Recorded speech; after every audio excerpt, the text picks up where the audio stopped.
মানে কোনো গল্প নাই, ট্রেন্ডিং ভিউ, এই গল্পে কিন্তু সেটা নাই। আমাদের ডিরেক্টর কিন্তু ভিউ চিন্তা করছে না, সে একটা ভালো কাজ করতে চাচ্ছে, সে আগের মতো মানে গল্প নিয়ে কাজ করছে, যেখানে গল্পই হিরো, এখানে আলাদা কোনো হিরো হিরোইন নাই। হ্যালো, আমি বলছি আমাদের ধারাবাহিক নাটক সবুজ গ্রাম পাথরের শহর নিয়ে। এইটা মূল ভাবনা হচ্ছে টিপু আলম মিলন ভাইয়া, আর লিখেছেন যে রাইটার সেটা হচ্ছে ইউসুফ আলী খোকন ভাইয়া, চমৎকার লিখেছেন। আর টিপু ভাই তো সবসময় ওনার ভাবনাগুলো অন্যরকম হয়, সবার চেয়ে একটু আলাদা হয়, এক্সক্লুসিভ হয়, এটাও তাই হয়েছে। আর আমি তো খুব গুরুত্বপূর্ণ একটা কাজ করছি, যেটা এর আগে কেউ আমাকে নিয়ে ভাবিনি, যেটা আমাদের ডিরেক্টর রুমান্ডুনি ভাইয়া ভাবছেন। তো আপনারা সবাই নাটকটা দেখছেন তো? না দেখলেও কিন্তু দেখবেন, আপনারা দেখলেই তো আমরা সামনে এগিয়ে যেতে পারবো, খারাপটাও বলবেন, তাহলে সংশোধন হব। আর বৈশাখী টিভি তো সবসময় আমাদের পাশে ছিল, থাকবে।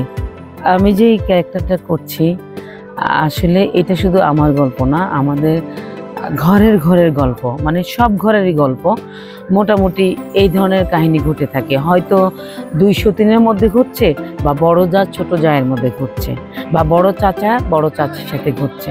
তো আমাদের নিজেদের গল্পই এটা। আমি খুব মজা পাচ্ছি, আসলে অ্যাক্টিং করার জায়গা আছে।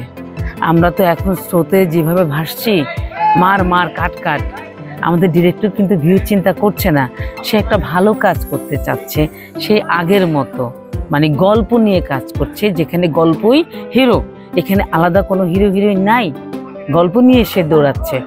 আমরা তো গল্প নিয়ে ভাবছি, অভিনয় নিয়ে ভাবছি, আপনারা একটু ভিউ নিয়ে ভাবেন। দেখেন, আপনারা যদি না দেখেন, লাইক কমেন্টস না করেন, তাহলে তো আমরা দৌড়াতে পারবো না, মানে এগিয়ে যেতে পারবো না। সব কিছুর মূল্য তো হচ্ছে রেভিনিউ, এটাও তো আপনাদের ভাবতে হবে।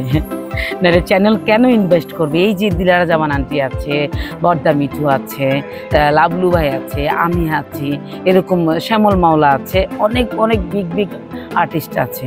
এই যে এই লোকগুলা পরিশ্রম করতেছে, কেন করতেছে? নিশ্চয়ই ভালো কিছু। তো ভালো কিছু আপনারা না দেখলে সার্থকতা কোথায়? আপনারা ভালো থাকবেন আর সবুজ গ্রাম পাথর শহর নাটকটি দেখবেন।